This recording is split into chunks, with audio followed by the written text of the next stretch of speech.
The first war is in the mind. You don't rise to the level of your dreams. You fall to the level of your mindset. This is the truth that separates the elite from the average. Because no matter how gifted, talented, or driven you are, if your mind isn't trained to handle pressure, you will fold the moment resistance shows up. The first war, always, is in the mind. Before you take a step, before you speak a word, before you take a risk, your thoughts decide the outcome. Your mindset is the filter through which you experience life. It either distorts everything with doubt, fear, and hesitation, or it sharpens your vision and drives you forward with absolute clarity. So what are you feeding your mind with? What thoughts are running in the background of your life? This isn't just philosophy. It's biology. Your brain operates on pathways, neural circuits that fire based on repetition. If you constantly repeat fear, the brain wires for fear.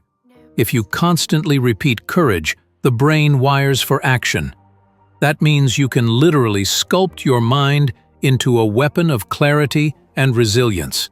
The problem is, most people never take control of their inputs. They let social media, anxiety, and other people's opinions run the show. Not you. You're here to train your mind like a warrior. Because once you win the war in your mind, the outside world becomes an arena, not a battlefield. Rewire your thoughts. Rewire your future. Everything starts with a thought. That's not motivational fluff. That's neuroscience. Every behavior, every habit, every action. You perform them because of the way your mind is wired.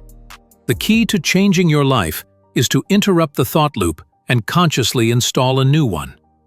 When you wake up and say, "I can't do this," you're not describing reality, you're creating it. The subconscious mind doesn't distinguish between truth and lie. It only accepts what you repeat. It is a servant to repetition, emotion, and belief. This is both dangerous and empowering. Dangerous, because if you constantly think like a victim, you'll always act like one. But empowering, because with repetition and clarity, you can embed new commands. Imagine this, waking up and feeding your mind with, "I am focused. I am unstoppable. I execute regardless of how I feel." At first, it feels fake. Then it feels familiar. Then it becomes you. Reprogramming the mind requires consistency, not intensity. You don't need 8 hours of mental affirmations. You need daily reps. It's like going to the gym. You don't get strong by lifting once. You get strong by lifting consistently. So what are you repeating to yourself? What is your internal script?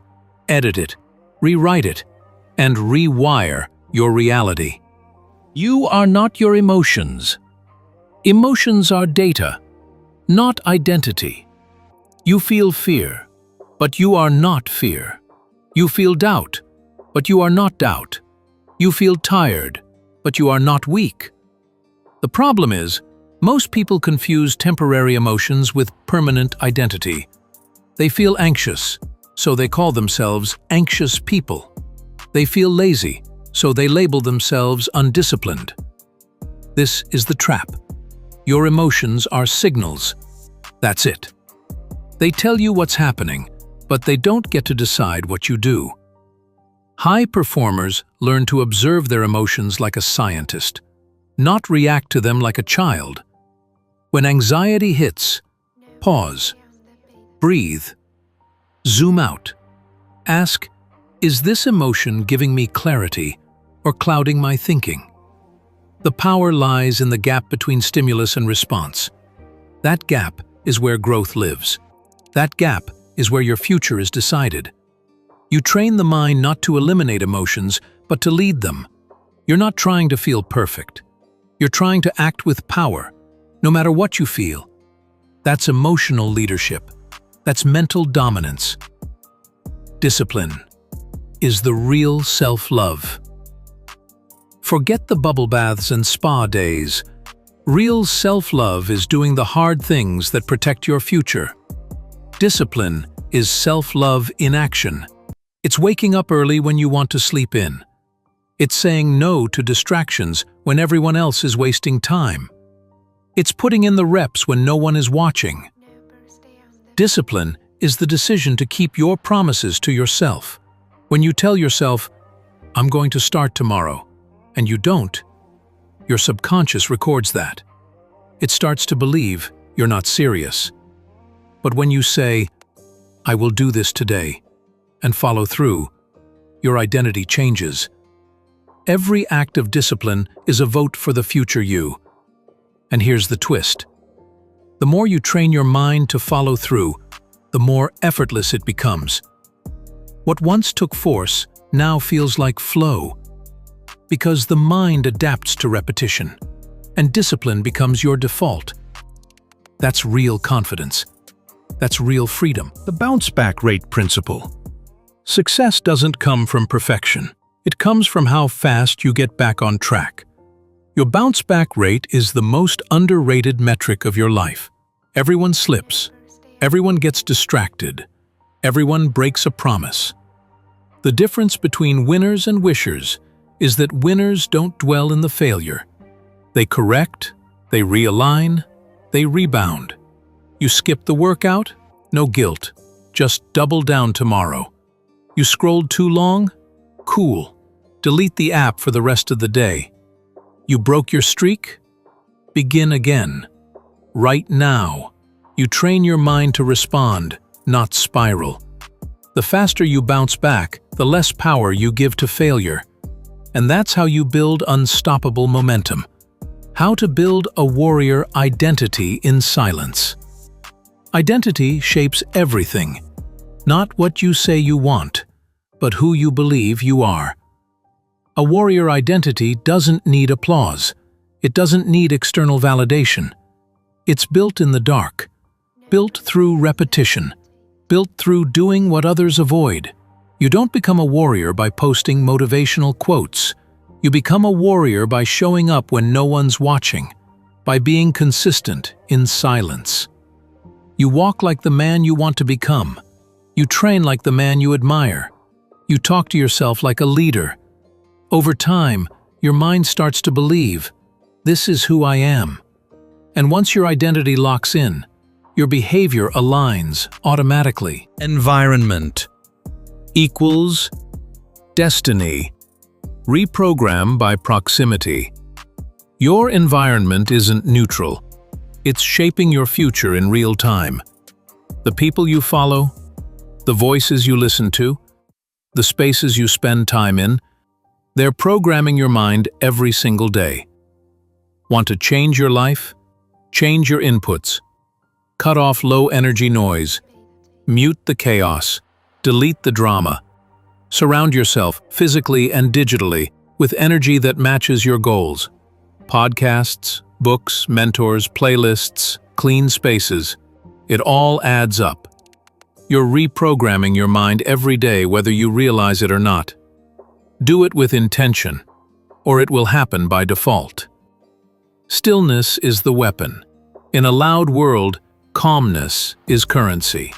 Everyone's reacting. Everyone's scrolling. Everyone's chasing. The real strength? Stillness. Stillness isn't weakness, it's control. It's the ability to pause, to breathe, to be rooted when others are frantic. Stillness makes your energy feel powerful. People feel it before you speak.